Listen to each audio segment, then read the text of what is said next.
بسم اللہ الرحمن الرحیم۔ ذرا سوچیں کہ معاذ بن جبل رضی اللہ عنہ کو کیسا لگا ہوگا جب انہوں نے رسول اللہ صلی اللہ علیہ وسلم کو یہ فرماتے ہوئے سنا، معاذ قسم ہے اس پاک ذات کی میں تم سے محبت کرتا ہوں۔ اور عبداللہ بن عباس رضی اللہ عنہ کو کیسی خوشی ملی ہوگی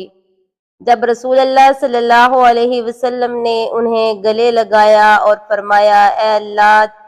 اسے قرآن سکھا دیجئے۔ علی ابن ابی طالب کیا سوچتے ہوں گے جب انہوں نے رسول اللہ صلی اللہ علیہ وسلم کو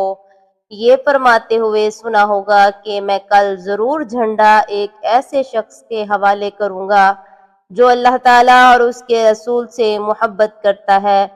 اور اللہ اور اس کا رسول بھی اسے محبت کرتے ہیں۔ اور پھر جب انہیں معلوم ہوا کہ وہ تو یہ خود ہیں،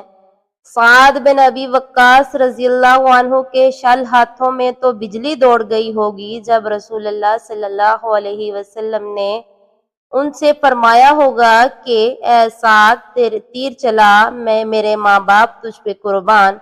اور عثمان بن عفان رضی اللہ عنہ کے کیا جذبات ہوں گے جب انہوں نے تبوک کی جنگ کے لیے جانے والی فوج کو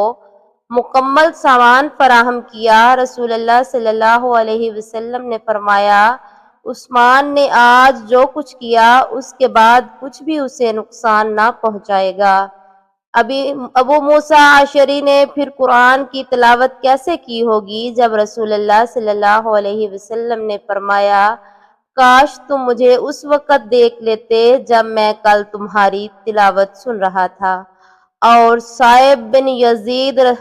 کیا سوچتے ہوں گے کہ جن کے سر کے بالوں کو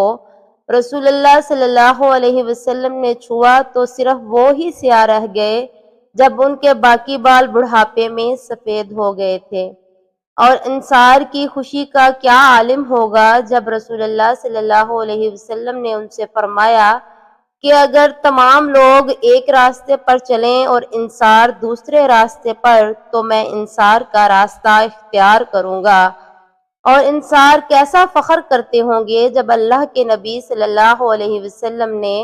ان کے بارے میں فرمایا کہ ایمان کی علامت انصار سے محبت ہے اور نفاق کی علامت ان سے دشمنی ہے۔ اور ابو بکر صدیق رضی اللہ عنہ کے کیا جذبات ہوں گے جب رسول اللہ صلی اللہ علیہ وسلم نے فرمایا کہ اگر میں کسی کو اپنا دوست بناتا تو ابو بکر کو بنا لیتا۔ اما عائشہ کا دل تو دھڑکنا بھول ہی گیا ہوگا جب رسول اللہ صلی اللہ علیہ وسلم نے ان کے نام کے ساتھ جواب دیا جب ان سے پوچھا گیا کہ آپ صلی اللہ علیہ وسلم کو سب سے زیادہ محبوب کون ہے، اور بلال بن رباح کے آنسو کیا تھم گئے ہوں گے جب رسول اللہ صلی اللہ علیہ وسلم نے ان سے فرمایا کہ اے بلال مجھے وہ عمل تو بتاؤ جس سے تم سب سے زیادہ امید رکھتے ہو، کیونکہ میں نے جنت میں اپنے سامنے تمہارے جوتوں کی آواز سنی ہے۔ اور عمر بن خطاب رضی اللہ عنہ کو کیسا محسوس ہوا ہوگا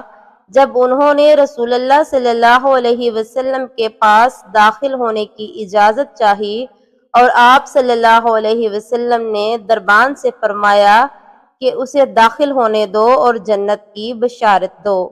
تصور کریں کہ جب ہم رسول اللہ صلی اللہ علیہ وسلم کو دیکھیں گے اور محمد عربی صلی اللہ علیہ وسلم ہم سے کہیں گے، تم میرے وہ بھائی ہو جن سے ملنے کے لیے میں رویا، تم میرے وہ بھائی ہو جو مجھے دیکھے بغیر مجھ پر ایمان لائے، اس وقت ہم کیا محسوس کریں گے؟ یا اللہ ہمیں بھی ان میں شامل فرما، آمین یا رب العالمین۔ جزاکم اللہ خیرہ۔